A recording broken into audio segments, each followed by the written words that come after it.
नमस्कार, मैं R D Singh, business studies. आज हम आपको कराएंगे एंटरप्रेन्योरशिप डेवलपमेंट, उद्यमिता विकास। उद्यमिता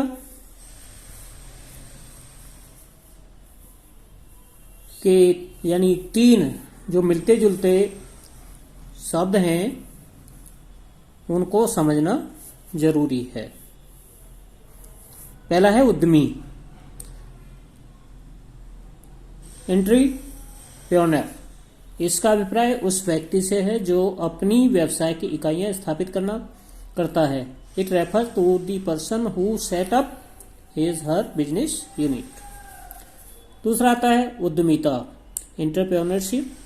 इसका मतलब एक व्यक्ति द्वारा स्वयं की व्यावसायिक इकाई स्थापित करने वाली प्रक्रिया से है। It refers to the process of setting up one's own business unit. और तीसरा इसका वो है उपक्रम, एंटरप्राइजेस। एंटरप्राइजेस का मतलब है उद्यमिता के परिणाम, यानी it refers to the outcome of entrepreneurship. Next आता है इसमें उद्यमी, उद्यमिता का अर्थ, मीनिंग ऑफ एंटरप्रेन्योरशिप। इसका अभिप्राय एक ऐसी प्रक्रिया से है जिसके माध्यम से जोखिमपूर्ण व अनिश्चितता की दशाओं में लाभ अर्जित करने के उद्देश्य से एक नई व्यावसायिक इकाई स्थापित की जाती है।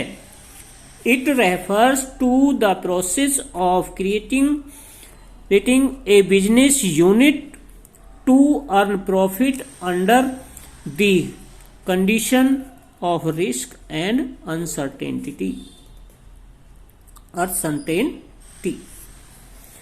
इसकी विशेषताएं हैं व्यवस्थित प्रक्रिया है, सिस्टेमेटिक एक्टिविटी। उद्यमिता स्वयं ही उत्पन्न होने वाली प्रक्रिया नहीं है, यह एक व्यवस्थित प्रक्रिया है। इसे पूरा करने के लिए एक के बाद अनेक कदम चलने पड़ते हैं। इस प्रक्रिया को व्यवस्थित ढंग से पूरा करने के लिए विशेष ज्ञान की जरूरत होती है। इसे प्रशिक्षित एवं अनुभवी द्वारा प्राप्त किया जाता है। दूसरा है वैध एवं उद्देश्यपूर्ण प्रक्रिया, लॉफुल एंड पर्पजफुल एक्टिविटी।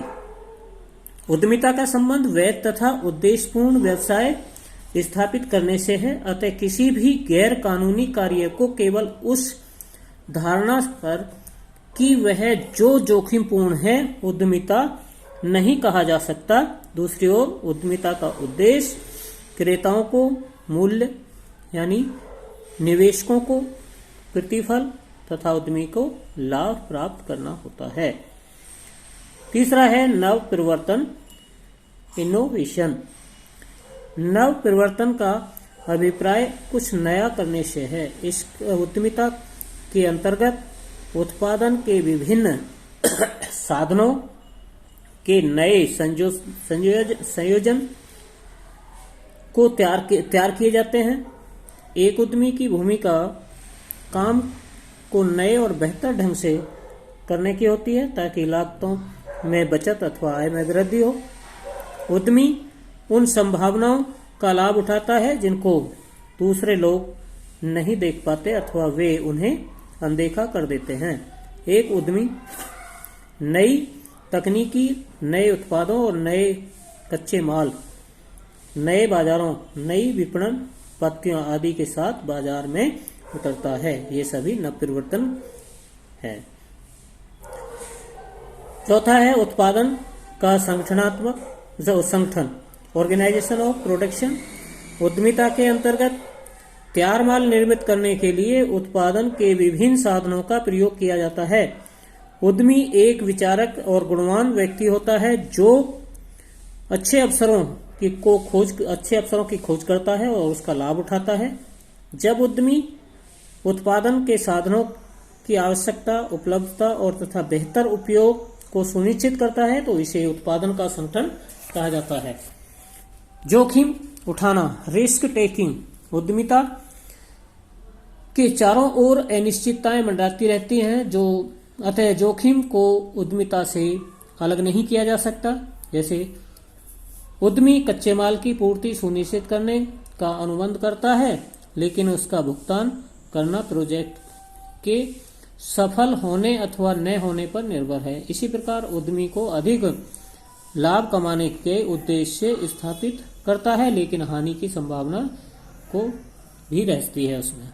अब उद्यमिता की आवश्यकता, नीड ऑफ एंटरप्रेन्योरशिप, विकास प्रक्रिया को आरंभ करना, इनिटेनिंग द प्रोसेस ऑफ डेवलपमेंट।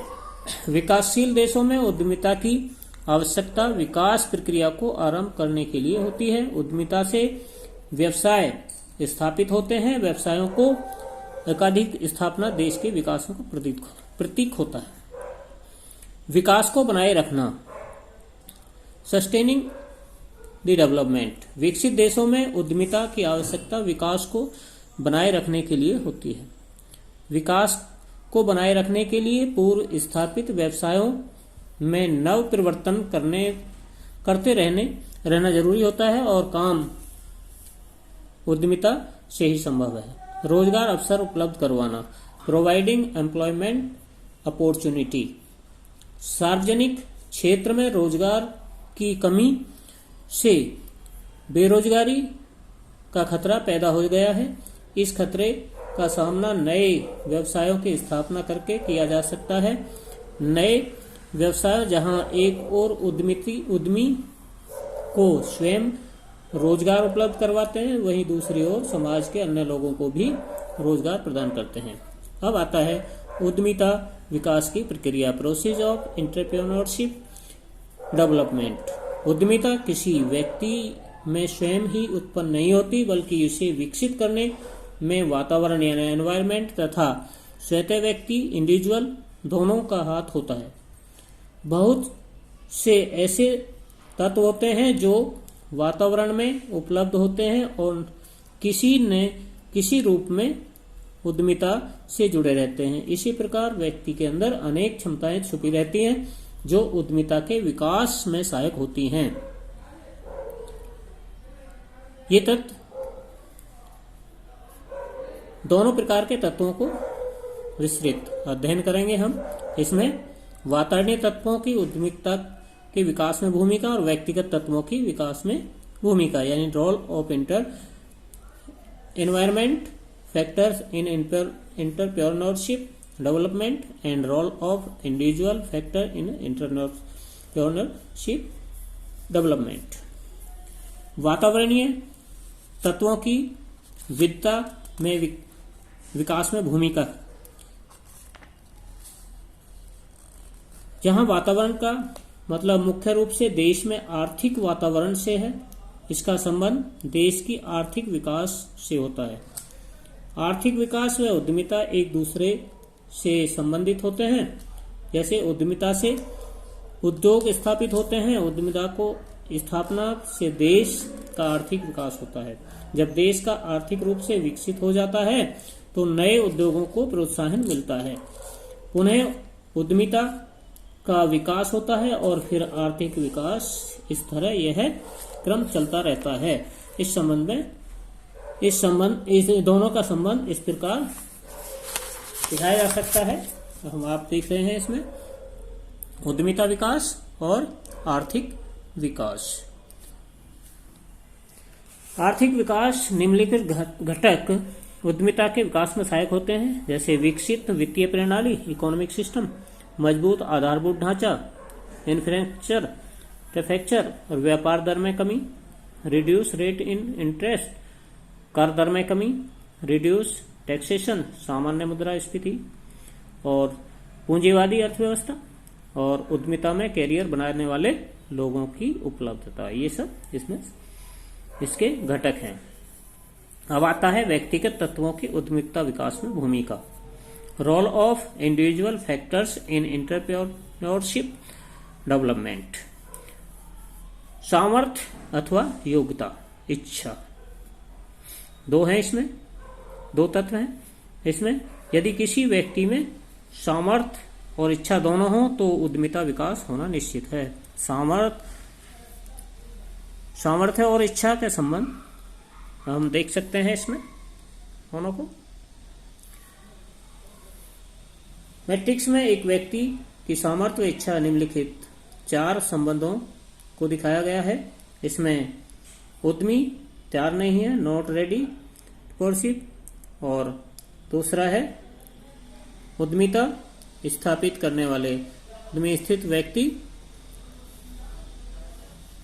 इसमें एक व्यक्ति की किसी काम को करने की इच्छा दोनों, यानी उसके सामर्थ्य और इच्छा दोनों कम मात्रा में होते हैं, वह व्यक्ति उद्यमित नहीं होता। क्षमतावान उद्यमी पोटेंशियल एंटरप्रेन्योरशिप, इस एक व्यक्ति को में काम करने की सामर्थ्य होती है लेकिन इच्छा का अभाव होता है, अतः वह व्यक्ति में इच्छा पैदा हो जाए तो अच्छा उद्यमी बन सकता है। इच्छुक उद्यमी, एक व्यक्ति में काम करने की इच्छा तो होती है लेकिन उसमें सामर्थ्य का अभाव होता है, अतः व्यक्ति में सामर्थ्य पैदा हो जाए तो इच्छा बन जाती है, उसकी इच्छा हो जाती है। उद्यमी तैयार करना, रेडी एंटरप्रेन्योर, एक व्यक्ति, इस स्थिति में एक व्यक्ति में काम करने का सामर्थ्य व इच्छा दोनों पर्याप्त मात्रा में होते हैं, ऐसे व्यक्ति को तैयार उद्यमी कहा जाता है। हम कह सकते हैं कि एक व्यक्ति में उद्यमिता का विकास तब होता है जब उसमें किसी काम को करने में सामर्थ्य और इच्छा दोनों हो। अब आता है startup scheme. Startup India scheme. Startup,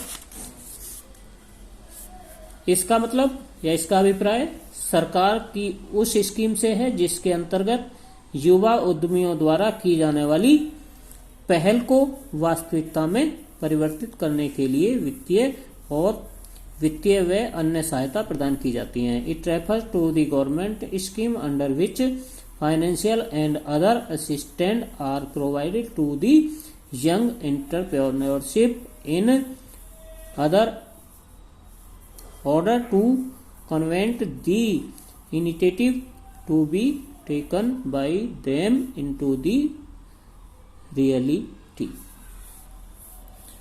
अब इसमें शर्तें क्या हैं? व्यवसाय को पंजीकरण निम्न में से एक प्रारूप होना चाहिए, प्राइवेट लिमिटेड या साझेदारी फर्म या सीमित दायित्व वाली साझेदारी। व्यवसाय का पंजीकरण, इसमें सभी तरह के व्यवसायों को भारत में सम्मिलित अथवा पंजीकृत हुए 10 वर्ष से अधिक नहीं होने चाहिए। इसमें